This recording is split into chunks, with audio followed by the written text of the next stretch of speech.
something I can see is my own silhouette. Hi guys! Ngayon magluluto tayo ng ginisang ampalaya. Ibang version naman tayo ngayon guys. Kung usually ang ginagawa sa ampalaya, magigisa ng ampalaya with giniling or with hipon or kahit ano yung isasahog nyo. Ngayon mag-ibang version naman tayo na pasok sa budget. Ayan, may bawang na ako, may sibuyas, may kamatis, at saka pinakami natin na recipe ang palaya at may itlog. Ngayon, ang iasasahog natin, syempre, sardinas, ligo. Not sponsored guys ha, not sponsored. Ligo, buti pa yung sardinas, may naliligo, ligo. Yan, igigisa natin yan dyan sa bawang sibuyas kamatis, tas sardinas, tas ampalaya. Yan ang pinakami nating ampalaya with egg. Pero ngayon, igigisa na natin siya. Ayan, lagyan natin ng mantika ang kawali natin. Ayan. May mantika na yan. Ilalagay natin ang kamatis, sibuyas, at saka bawang. Ayan, yung natin, bawang. Siyempre, mauna yung bawang natin.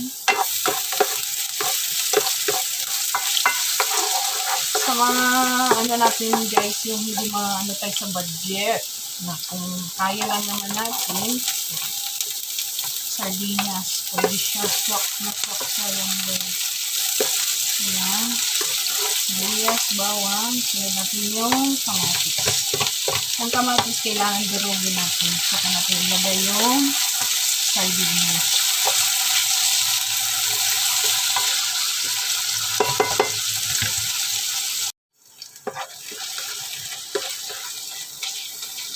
Ayan. Durog na natin yung kamatis, guys. Isusunod natin yung ating sardinas.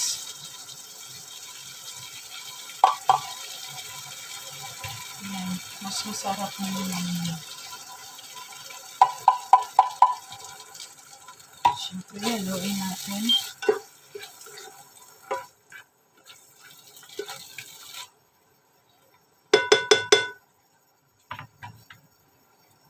Ayan, lagyan natin siya ng paminta.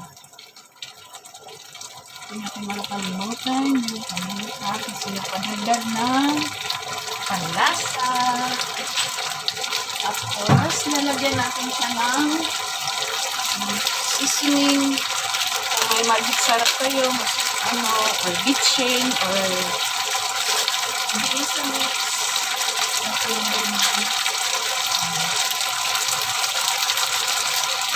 Kung hindi pa kayo sa lasa, ako katry ko na itong magic sarap na lang yan natin. Kasi may pepper. Tapos, dagdagan na lang natin siya ng patis. Ayan. Igisa muna natin ng mga ilang minutes. Ayan. Igisa na natin yung natin. Susunod natin dito guys ang palaya.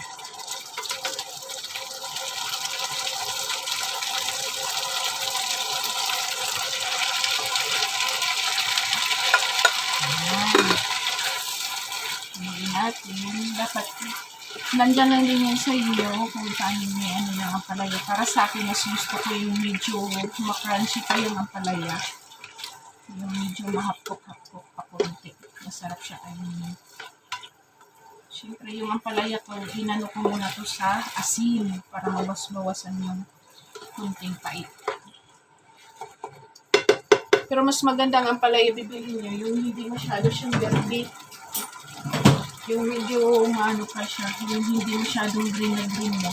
Yung light lang. Sarap.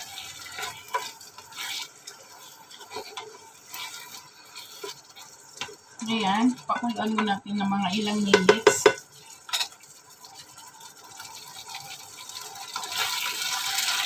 Ayan, nalipas ng mga ilang minuto. Haluin natin siya ulit. O, diba? Ang sarap. Talaga niya tingnan, guys. Tapos ngayon, nilagay na natin yung binati natin na egg. Siyempre, hindi mawawala ang egg natin.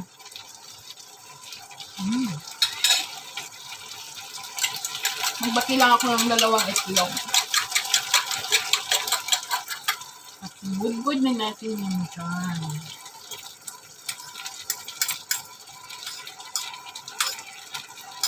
Ayan. Nabati mo na, nailagay mo na. Siyempre, gawin siya ng gandahan.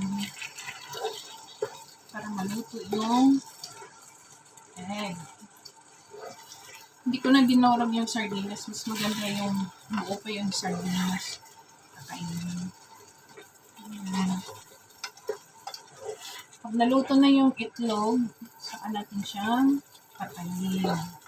Yung ano natin. Ayan, nakikita nyo na ba yan? Ano na to guys sa budget kung wala tayong pambili ng hipon. Giniling. Pero usually pag nagluluto ako nito, ang ginilalagay ko, pork giniling. Sarap din siya.